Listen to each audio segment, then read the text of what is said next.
Pastor, naomba nikusalimie juu nimeona ni mkono wa Bwana. Umenisaidia sana Pastor kwa maombi. Juzi ilikuwa mwezi last month, tarehe 16, ilikuwa nimeenda soko, nikapatia jamaa mwingine pikipiki yangu. Tengeneza hiyo mic. Alafu sasa kurudi kutoka sokoni jioni, ilikuwa Kenyenya. Nikirudi nikamtafuta akanikosa kabisa.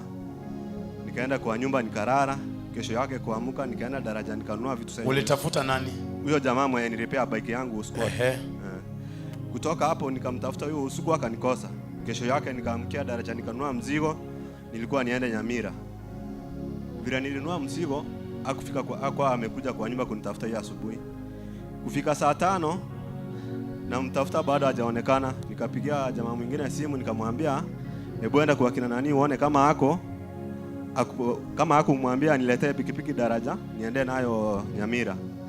Kufika kwao akapata huyo jamaa amelala hapo kwa nyumba, akampea simu tukaongea na yeye, akaniambia pikipiki sijui ilipotea. Sasa mimi nimeamka nikapata pikipiki hakuna kwa nyumba. Ndio nikasema sasa hakuna kitu nitafanya. Nikakupigia simu jambo la kwanza, nikakuambia Pastor, na nikakuandikia message WhatsApp. Nikakuambia Pastor, nahitaji uniweke kwa maombi. Imekuwa hivi na hivi na hivi. Ukaniambia sawa, utaniweka kwa maombi. Ukaniambia uko kwa ibada. Alafu kesho yake nikaenda pia tukaongea na yeye. Akaniambia lakini kumekuwa na shida, mfurutano.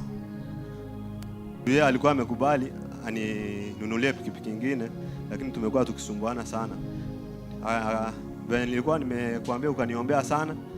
Na hiyo Pastor, hiyo pikipiki si ya kwanza, ilikuwa imepotea 2022 mwezi wa 4. Nilikuwa nimebeba bike ya Aaron kutoka watu, nayo ikaibiwa. Kuna mahali nilikuwa naishi Menyingwa, nikaiweka nje, silikuwa sinalala nje pikipiki 5, lakini nikapata hiyo asubuhi kuamka nikapata yangu ndio haiko. Hizo zingine siku mpaka yenye ilikuwa mpya bado iko hapo, lakini yangu imepotea. Sasa hii ni ya pili imepotea nayo. Juzi tena. Huyo jamaa vile tuliongea na yeye akaniambia ataninunulia pikipiki, lakini tumekuwa tukifurutana, maadui wangu wananipiga vita, hawataki nipate hiyo pikipiki. Lakini kwa jina la Yesu basta, na yule Mungu wa New Life amenisaidia, nimepata hiyo pikipiki. Nilikuja nayo hapa nikaomba uniombee, lakini umeipata sasa.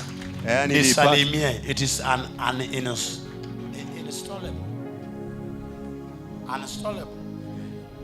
unstallable. Iliibiwa. Sasa hiyo ilipotea kabisa, lakini huyo jamaa alikubali, yeye akaniambia amenunulia pikipiki nyingine second hand.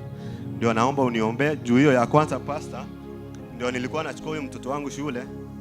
Haitawahi ibwa tena pikipiki yako kwa jina la Yesu Kristo.